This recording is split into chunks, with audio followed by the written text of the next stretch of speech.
دماغ میں کیا خبط سوار ہے؟ میں اپنے علماء کی توجہ، جہنم میں کون جائے گا پتہ ہے؟ صرف وہ 72 فرقے جائیں گے بس۔ آج ہمارے دماغ میں کیا خبط ہے؟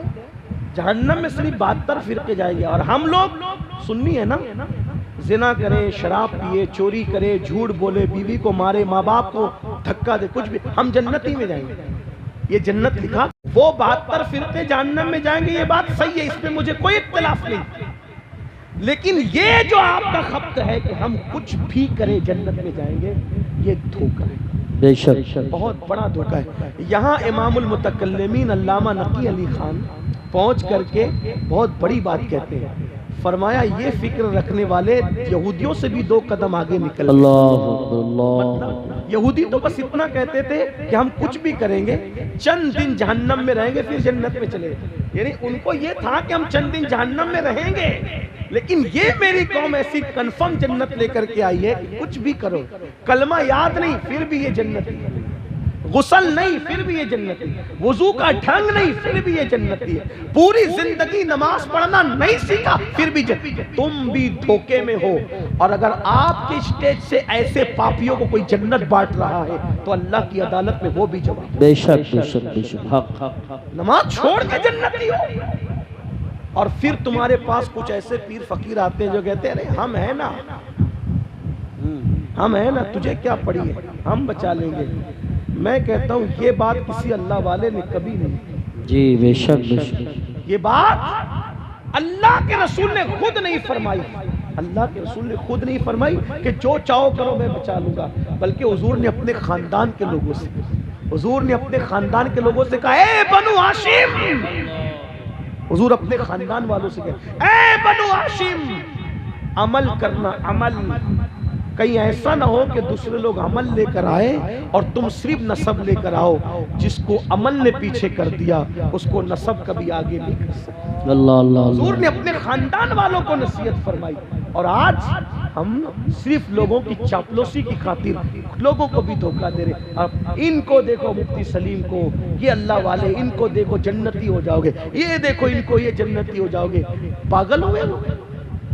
جن کے چہرے دکھا کر جنت بانٹ رہے ہو اس بے نمازی قوم کو، جن کو کلمہ نہیں آتا، کیا جس کا چہرہ دکھا کے جنت بانٹ رہے ہو اس کا بھی جنت میں جانا یقینی ہے؟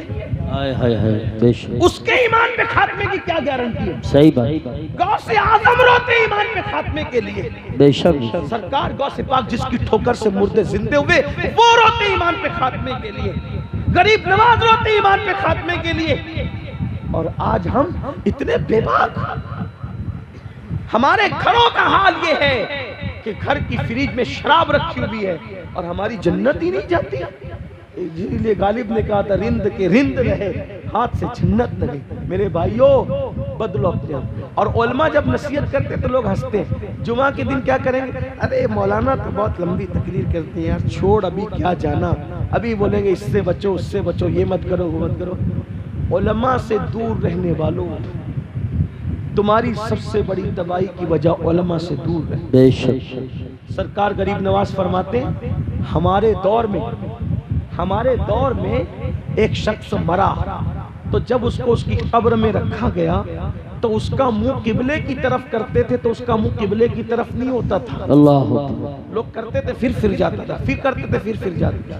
تو ایک صاحب کشف بزرگ ہے، فرمایا اس کا منہ قبلے کی طرف کرنا چھوڑ دو، اس کا منہ کبھی قبلے کی طرف نہیں ہو سکتا، اس لیے کہ یہ علماء مشائخ کو دیکھ کر کے غرور کی وجہ سے اپنا منہ پھیر لیا کرتا ہے۔ اللہ، تو جو علماء سے اپنا منہ جیتے جی پھیر لیتا تھا، اب مرنے کے بعد قبلے کی طرف اس کا منہ نہیں رہ سکتا۔ اللہ، آج کل علماء کی کیا عزت کر رہے ہو، اماموں کی کیا قدر کر رہے ہو؟ میں لوگوں کو کہتا ہوں، لوگ میرے خلاف ٹرین چلاتے ہیں، لوگ میرے خلاف باتیں کرتے ہیں، میں کہتا ہوں مقرروں کو بلاتے ہو، ہزاروں روپے دیتے ہو، مسجد کے امام کی کیا خدمت کرتے ہو، نعت خوانوں کو بلاتے ہو، ہزاروں روپے دیتے ہو، خدمت کرتے ہو، بلکہ امام کا حال یہ ہے، بڑی معذرت کے ساتھ، اگر اسٹیج سجے گا تو جو کبھی زندگی میں آپ کے گاؤں میں نہیں آیا وہ آگے بیٹھے گا، اور مسجد کا امام سب سے آخری میں پیچھے بیٹھے گا، اس کو دھکے دے کے پیچھے بٹھا۔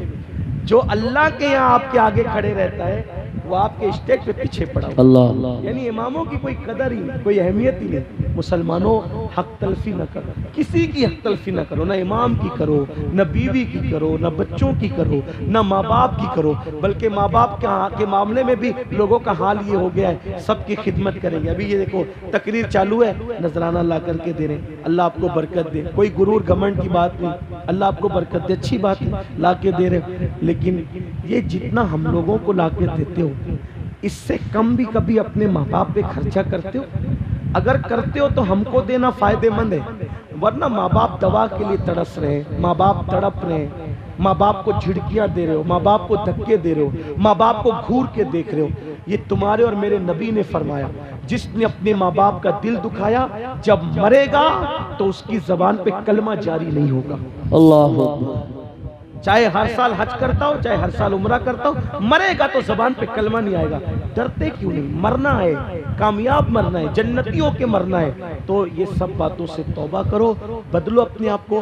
جو توبہ کرتا ہے وہ گناہوں سے ایسے پاک ہو جاتا ہے جیسے ابھی اپنی ماں کے پیٹ سے پیدا ہوا۔ سبحان اللہ۔ اگر سن کر بدلنے آئے ہو تو تمہارا جلسے میں آنا کامیاب ہے، اور اگر صرف بھیڑ کرنے آؤ کہ چلو مولانا کیا بولتے ہیں، بہت اچھی تقریر میں بڑے نعرے لگ گئے اور بہت اچھا بولے، بہت اچھا بولے، آپ کو کیا فائدہ ہوا؟ صحیح بات۔ آپ اپنے آپ کو بدلو اس سے پہلے کہ جسم کا رشتہ روح سے ٹوٹ جائے۔ اللہ کی بارگاہ میں توبہ کرو، اپنے اللہ کو مناؤ، اپنے اللہ کو راضی کرنے کی کوشش کرو۔